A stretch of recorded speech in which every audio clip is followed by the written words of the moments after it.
Hello everyone! Today, despite Russia's criminal, murderous and terrorist aggression, we are celebrating the Day of Military Intelligence in Ukraine. I'm looking forward to your greetings in the comments and we'll continue.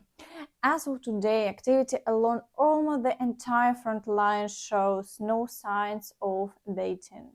Unfortunately, there haven't been any significant assault operations by the Ukrainian forces yet, but the Russians are actively advancing. Let's begin with the Zaporizhia direction. Here, the Russians are attempting to hinder the progress of our forces. They've decided to strike from the western side against our units. Therefore, both shallon and offensive actions are taking place in the direction of Novoprokopivka. It raises an interesting question of whether there might be an encirclement of Ukrainian forces due to such a significant deepening into the enemy territory. We can see that problems are starting to emerge. Although they won't be able to completely encircle us, they will impede further advancement as we are witnessing today. However, in this direction, regardless of the scenario, the initiative lies with the Ukrainian armed forces, and even Russian war correspondents openly say about how the Ukrainian armed forces are destroying them. In the Donetsk, southern, and Zaporizhia directions, the enemy does not spare people from the word, absolutely, rushing like crazy. Produces heaps of cassette tapes, levelers the supports to the ground. FPV drones, cassette recorders, howitzer artillery, you can't raise your head. In the Rabotino area for one Russian fighter, from 3 to 5 shells. For one, the defense is largely at the expense of the airborne forces in Donetsk. Donetsk in Mayerkoy and Eurozhane made a trap for the enemy, unwinding him in full, so that he had to regroup. The armed forces of Ukraine themselves are no longer happy that they are sitting there. Donetsk is, first of all, MBTF, Cascade, Wild. And before we continue, I kindly ask you to share this video on social media and watch it until the end. It greatly helps promote my channel.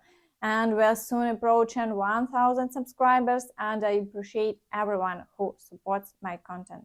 Thank you. Now, let's continue. In the Vuhledar direction, there is a significant number of artillery shelling incidents both along the front line and up to 12 kilometers deep.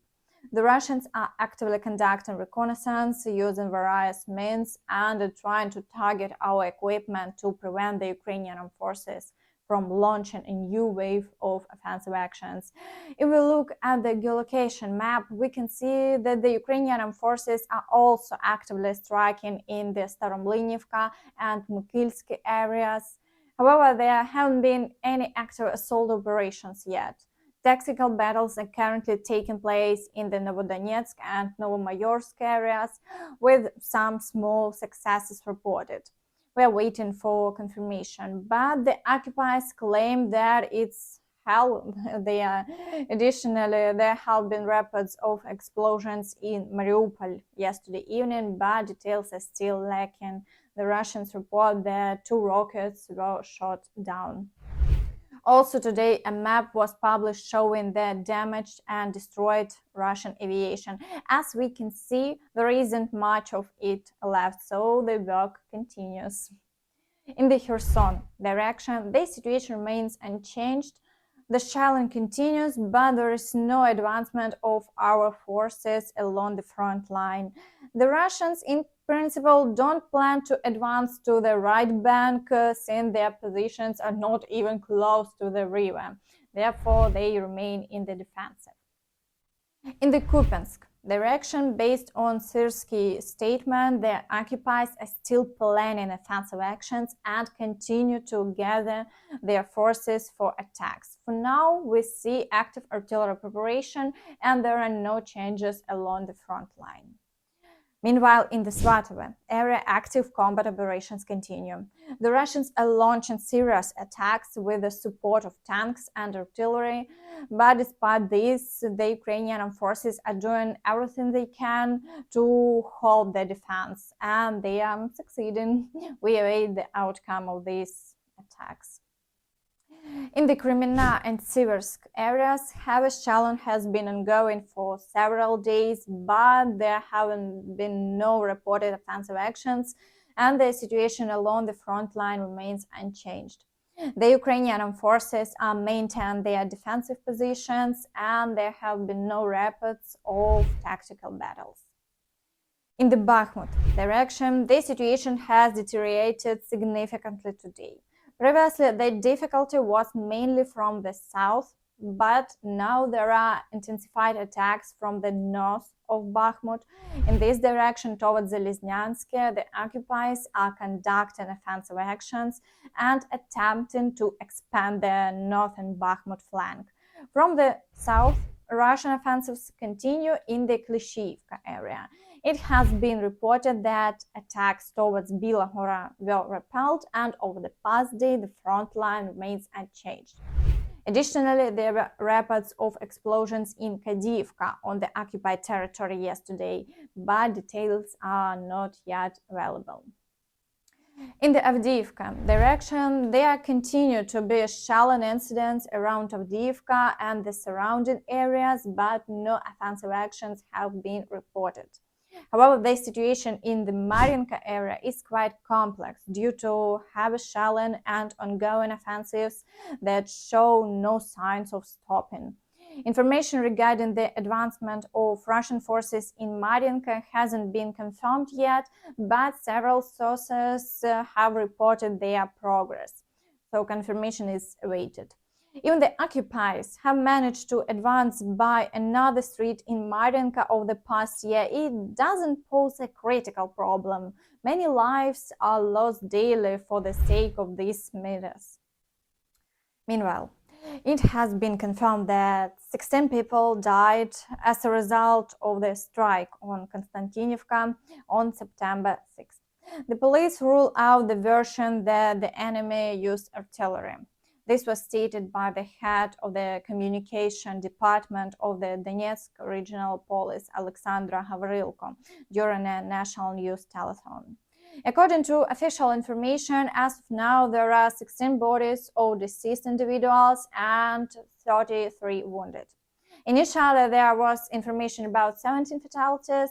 When the police conducted a thorough visual examination of the remains, it was determined that they belonged to 16 individuals. Almost all have been identified, relatives have been found, DNA samples have been taken from the deceased and their relatives. As of the evening, 4 bodies remained identified. As of this morning, 1 person remains unidentified, the body of a man whose relatives haven't yet appeared. Okay. Meanwhile, Turkish Bayraktar drones were discovered at the Wagner PMC military base in Mali. At least 3 combat drones have been confirmed. It's not hard to guess where the Wagner group acquired these Bayraktars.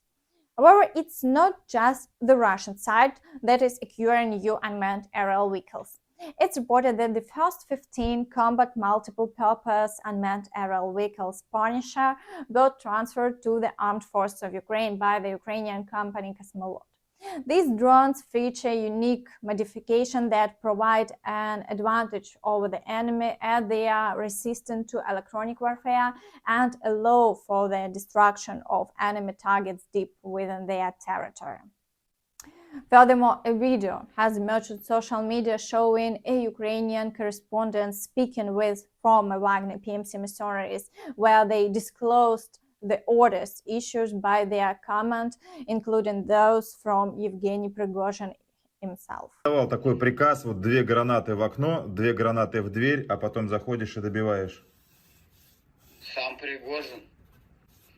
Сам Пригожин? Да. Так, а что произошло после того, когда вам дали эту команду и отправили вас зачищать деревню и снимали все это с дрона? Что происходило в деревне? Первую зачистку я прошел, короче, так, что я убил многих людей, да. Так сказать. А сколько, вот если там было пожилых, сколько было взрослых и сколько было детей вот из убитых? Перечислим, мы до этой 5-этажки дошли, как бы, Ну, человек, наверное, 40 точно мы убили нас. Потом я у них интересовался, говорю, а куда дальше? Они говорят, после этой точки вы едете на горячую точку, ну, на передок. Но будьте готовы к тому, что будете заходить в дома, там будете убивать женщин, детей, там, неважно кто, они типа украинцы, их надо убивать всех. Так, сейчас еще раз, это важный момент. Можете, просто связь пропадала, картинка. Можете еще раз повторить, Алексей, что они говорили? As we can see, there are no saints among them.